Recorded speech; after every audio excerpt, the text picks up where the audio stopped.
Next on Currents News, Benedict XVI goes public. He's written a major essay about the root causes of the global sex abuse crisis.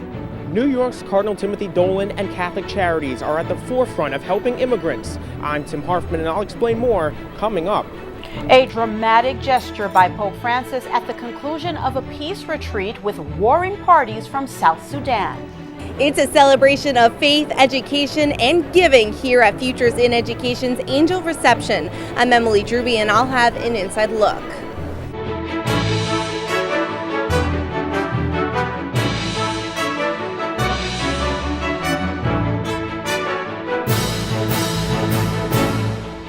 Good evening, everyone. I'm Liz Faublas. Benedict XVI is talking on the global sex abuse crisis. Breaking years of silence on major church affairs, the retired pontiff has written a lengthy essay naming the root causes of the troubles facing the church. Since his resignation in 2013, Pope Emeritus Benedict has rarely left his monastery. In his farewell address, he promised to stay hidden from the world, but the former pope has broken his silence with a rare essay addressing the sex abuse crisis. Benedict writing, quote, "The matter begins with the state-prescribed and supported introduction of children and youth into the nature of sexuality." The 11-page analysis published today in a German magazine for priests highlights what Benedict says is the root of the scandal, the sexual revolution of the 1960s and a post-Vatican II collapse in Catholic moral theology. Benedict writing, "Catholic moral theology suffered a collapse that rendered the church defenseless against these changes in society."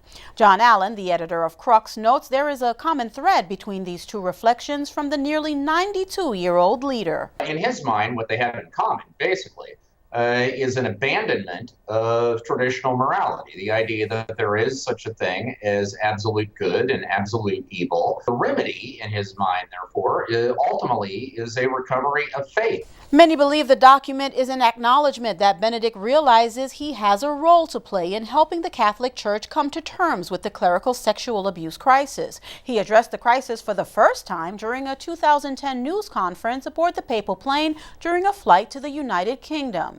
Tristezza anche che l'autorità della Chiesa non era sufficientemente vigilante e non sufficientemente veloce e decisa nel prendere le misure necessarie. The importance of the victims of major concern, even in 2010. Prima interesse sono le vittime. Come possiamo riparare? Che cosa possiamo fare per aiutare queste persone a superare questo trauma, a ritrovare la vita, a ritrovare anche la fiducia nel messaggio di Cristo. John Allen notes Benedict's long-standing views on justice as it relates to accused priests. He felt that there was too much emphasis on the rights of accused priests, not enough emphasis on protecting the community from harm. Benedict admits he was motivated to write the essay after the February summit on the protection of minors convened by Pope Francis. He sought the pontiff's permission before going public with his thoughts, a formality which underscores the deep respect both men share for each other. On Twitter and in the blogosphere, people love to pit Francis and Benedict against one another. As Francis, the liberal champion of reform, Benedict, the traditionalist, stick in the mud. The last two people on earth who buy that narrative are Francis and Benedict. The full text of Benedict's essay is available online at thetablet.org, also within my report at currentsny.tv. Meantime, new procedures for reporting bishops suspected of sexual abuse or negligence in abuse cases are reportedly being drafted for the Pope's approval. According to Reuters, the working title of the document is Moral Responsibility. If Francis signs off, it would be the second official pronouncement by the Holy Father since he presided at last month's Global Summit on the Protection of Minors. The first one created a new law requiring abuse cases within the Vatican to be reported. The current version includes includes suggestions from U.S. bishops. Los Angeles Archbishop Jose Gomez will lead a U.S. delegation to go over new measures for bishop accountability with the Vatican. The meeting is set for the week after Easter. Gomez is handling day-to-day operations for the U.S. Bishops' Conference while Cardinal Daniel DiNardo recovers from health issues. Once the Holy See accepts the new policies, they will be voted on when the bishops meet in June. A dramatic close this morning to a spiritual retreat for warring South Sudanese leaders at the Vatican, with Pope Francis making an unexpected gesture. The Holy Father knelt down to kiss the feet of the two political figures who led South Sudan into civil war, urging them to keep the peace. The Vatican described the retreat as an opportunity for encounter and reconciliation for those who have the responsibility to work for the peaceful development of South Sudan. South Sudan gained independence from Sudan in 2011, but in 2013, the country plunged into a bloody civil war that has left more than 400,000 people dead. Fighting in the south has soared, and up to 6 million people are now facing starvation. The country's economy has been devastated. Now, the hope is the Vatican Peace Retreat will help bring peace to the region. New York Cardinal Timothy Dolan and Catholic Charities stood with immigrants today. The Cardinal said church leaders are heading to Central America to learn firsthand about the crisis that's unleashed a torrent of migrants heading to the U.S. border. Currents News' Tim Harfman reports on the Cardinal's joint appearance with political leaders. New York's Cardinal Timothy Dolan leading the show of solidarity with immigrants. When the immigrant has come to New York City, there are two women that meet the immigrant, Lady Liberty and Mother Church. Now a coalition from New York will travel to Central America to have a better understanding of the migrant crisis. At the Catholic Charities Community Services Center in Lower Manhattan, the announcement that a coalition of Catholic, political, and labor leaders will head to Honduras, Guatemala, and El Salvador the day after Easter. Monsignor Kevin Sullivan, the head of Catholic Charities in the Archdiocese, will lead the group. We serve every person because they're made in the image and likeness of God. They have status despite what their documents may say. The delegation will also include New York State Comptroller Thomas DiNapoli and retail and department store union head Stuart Applebaum. They'll meet with Catholic Relief Services, the international aid organization which is providing help on the ground in Central America.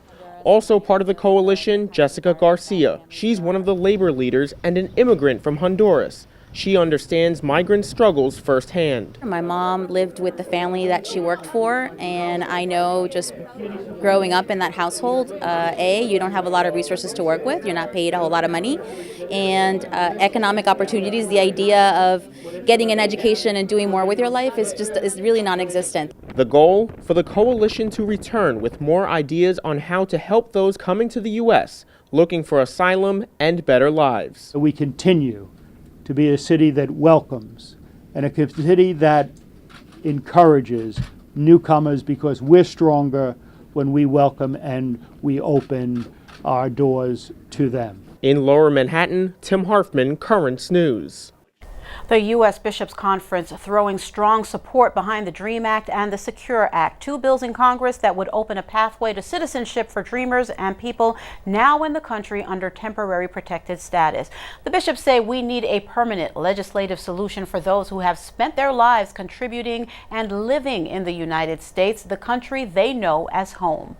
A high-stakes summit at the White House today as South Korean leader Moon Jae-in met with President Trump. The American leader confirming the U.S. completed a new and large trade deal with the South that will increase trade between both countries.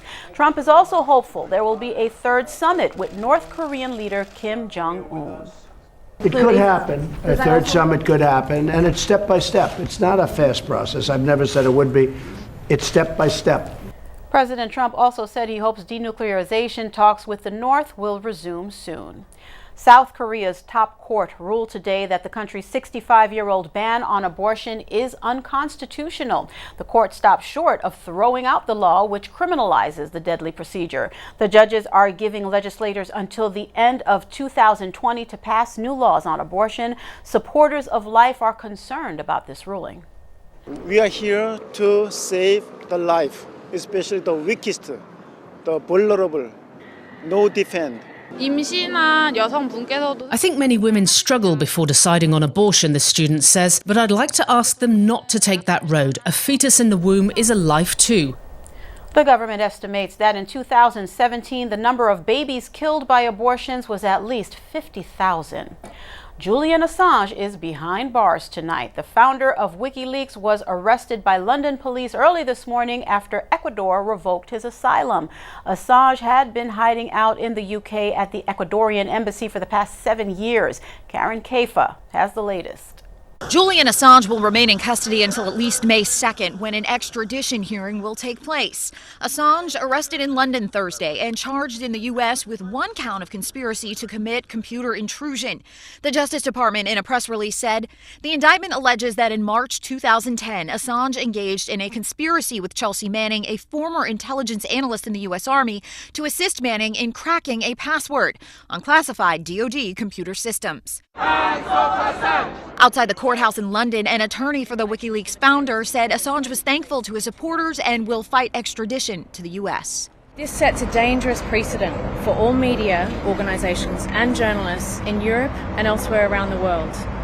This precedent means that any journalist can be extradited for prosecution in the United States for having published truthful information about the United States. The indictment was signed last March. The charge related to hacking rather than publishing. More U.S. charges are expected. In recent weeks, prosecutors subpoenaed Manning to testify before a grand jury in Alexandria, Virginia, about what she shared with WikiLeaks. She was jailed after refusing to testify. The world was watching. Assange has been in Ecuador's embassy since 2012, when they granted him asylum as he faced sexual assault allegations in Sweden. Sweden has since dropped that case, but could reopen it. In Washington, Karen Kaifa, Currents News. Nicaraguan Auxiliary Bishop Silvio Baez Ortega says there is a plot to assassinate him, uncovered by the United States. The leader of the Managua Archdiocese is leaving the country due to growing concerns for his safety. Nicaragua has been experiencing violence for over a year as government forces clash with protesters fighting the humanitarian crisis plaguing the country. Bishop Ortega says he will not ignore the people of Nicaragua. Esta decisión de que yo abandone Nicaragua es una responsabilidad del Santo Padre Francisco. Él es el último responsable de esta decisión. Me aseguró que es una decisión suya. Bishop Baez has been a vocal critic of Nicaraguan President Daniel Ortega. Asia Bibi is still in Pakistan. The Catholic mother of 5 was granted extradition to Canada after blasphemy charges against her were dropped last November. Pakistani Prime Minister Imran Khan has confirmed that Bibi has not yet joined her family in Canada, citing complications for her delayed departure. There's a lot more news headed your way. Bishop DiMarzio leads the diocese in venerating the heart of a priest. Meet one of the angels who make it possible for students to have the best education possible, a Catholic education. A suspected arsonist is arrested for torching churches. The big surprise is the job held by that man's father. And do you have a story idea or want to share a tip? Email us at newstips@desalesmedia.org or call our 24-hour number 718-517-3122. We'll be right back.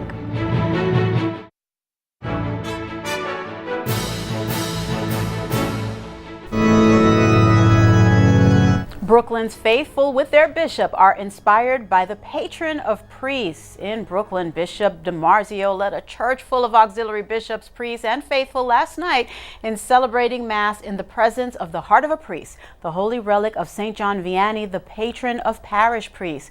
Currents News' Katie Anguser reports. An incorrupt heart carried down the aisle of St. Thomas Aquinas Church in Flatlands, Brooklyn last night. The relic of a saint who has inspired priests for decades. Priest of all priests, a priestly man with a great zeal for the love of God's people. John Vianney, the patron saint of priests, is making a pilgrimage throughout the United States, sponsored by the Knights of Columbus. After 2 days of veneration in the diocese, Brooklyn's Bishop Nicholas DiMarzio, auxiliary bishops James Massa, Raymond Chapetto, and retired Bishop Guy Sansaric, as well as over a dozen priests in a packed church, all came together to celebrate Mass with the heart of a priest. He was a man of great holiness. I think that's why God gave him that grace of an incorruptible body and a heart that can go around the world still to inspire people. The parish priest first began spreading the word of God in 19th century France. Known as the Great Confessor, he gained a reputation for reading hearts and often spent up to 18 hours a day in the confessional. His influence is still felt today, centuries after his heart stopped beating. And with Holy Week fast approaching, the Diocese of Brooklyn is thankful for the priest's presence. You go to the simple life of John Vianney, and it reminds us that, his heroic virtue was not in the budgets and in the fixing of the buildings. It was taking care of the souls of the people in the parish. Praising God for putting this great saint in our midst at a time when we need priestly holiness to bring the church back to where it needs to be. Katie Angusser, Currents News. The excellence of a Catholic education is being made available to some students who otherwise might be unable to attend a Catholic school in Brooklyn or Queens. Currents News' Emily Drewby reports that it's thanks to a group of angels. What's your favorite color? Pink. Pink. Mine's green. Francesca Spinelli and Dara are meeting for the first time. What book are you reading right now? But Spinelli already has a profound impact on Dara's life. She helps Dara attend a school with classes she loves. Gym class. Gym class? Why gym and music. Music, we get to play the flute. Dara is an Angel student and Spinelli is her Angel donor with Futures in Education, which provides scholarships to help students in the Brooklyn Diocese enjoy a Catholic education. Spinelli's donation helps pay for Dara's tuition. This is Spinelli's first year as a donor. My parents sacrificed a whole lot to send me to Catholic school, and right now it's time for pay it forward. Futures takes a typical tuition assistance program a step further. Angels and donors stay in touch through notes, cards, and drawings. Donors get student progress reports. They also get together for this annual Angel event. This reception allows Angel donors to spend time with their Angel students. Some are meeting for the first time, some are old friends, but all are invested in a great education. It's just a wonderful, wonderful experience to see the children for the first time meeting their angels, and even the expressions on the angels' faces to see the children that they're helping. It makes them feel good too. Over the years, Futures in Education has given out $107 million to over 30,000 students. The money goes to help students who really need it. 31% are living below the poverty line. Currently, 4,500 students are benefiting from the scholarship programs. Some have an angel and some receive scholarships from other funds. But all students receiving help are giving the nonprofit their stamp of approval. I just really enjoy the angel program, so thank you so much. Thank you for donating us money for tuition, and I love writing too. And I just want to say thank you to my angel. I'm so grateful for everything he's done for me. Angel student Hallie explains the classes she gets to take because of the program are preparing her for her future career. Art, computer, and gym. I either want to be an animator or a doctor. Inspiring students and fostering faith. It's no wonder donors are called angels. In Corona, Emily Drewby, Currents News. Oh, those faces, what a worthwhile cause. To support the great work being done by Futures in Education, go to their website, futuresineducation.org, and click on Be an Angel to a Student. That's located at the bottom of the page. There's always more students to help. And the bishop has announced that Reconciliation Monday will be held this year on April 15th, the Monday before Easter. On that day, every church in the Brooklyn Diocese will be open from 3 p.m. to 9 and will have a priest available for walk-in confessions in preparation for Easter. More information is available at dobq.org/Lent. Police believe they've solved a series of church arsons in Louisiana and they have a suspect in custody. There's a twist in the case though, and it involves a sheriff's deputy. Kristen Holmes has the latest. After 10 days of terror in Louisiana, this community is safe again. The arrest of a 21-year-old man in connection with the string of fires at historically black churches in St. Landry's Parish. It cannot be justified or rationalized. These were evil acts. Holden Matthews, charged with 3 counts of simple arson of a religious building, is the son of a local law enforcement official. He was shocked and hurt, as any father would be. And my heart went out to him yesterday. When we notified him to come in, and I talked to him, he was in terrible shape.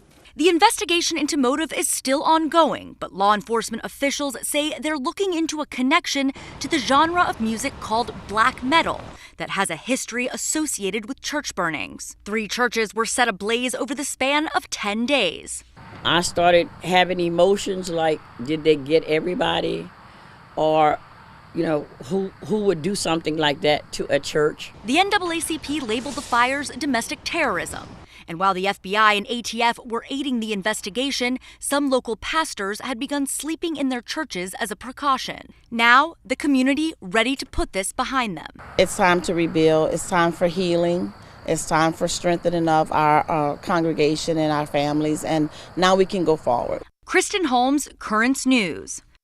Still to come on Currents News, in time for Lent, the Vatican unveils an exhibit that puts the Holy Trinity in a whole new light, and room for 7 more, a family that is growing and listening to God. We'll be right back.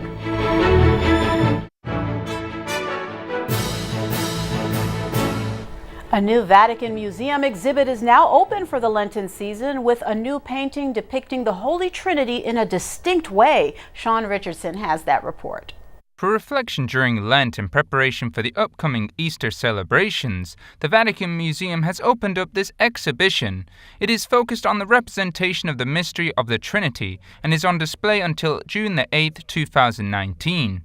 The exhibition contains various artistic representations of the Holy Trinity. Among the works on display is this restored Throne of Grace by Flemish artist Frank van der Stokt. It comes from a period in Flanders famous for its distinctive way of representing nature, the human figure in vivid colours, and with a highly accentuated realism.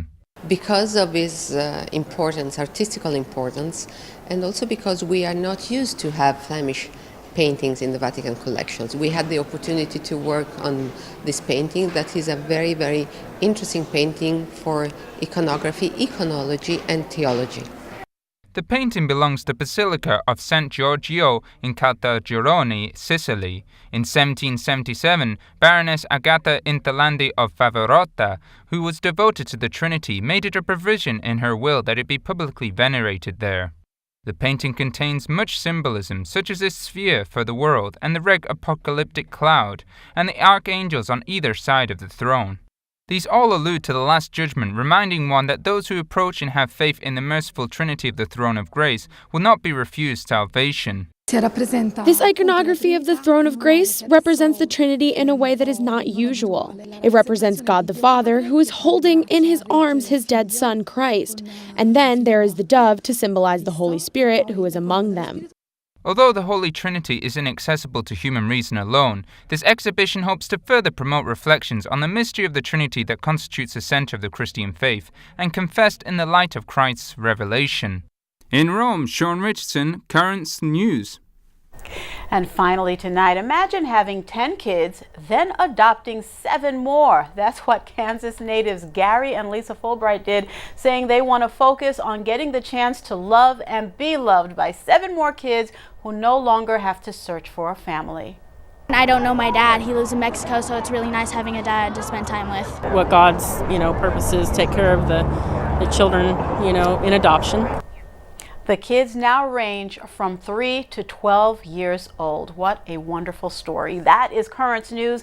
I'm Liz Faublas. Thank you for joining us because we are putting your faith in the news. Hope to see you again next time.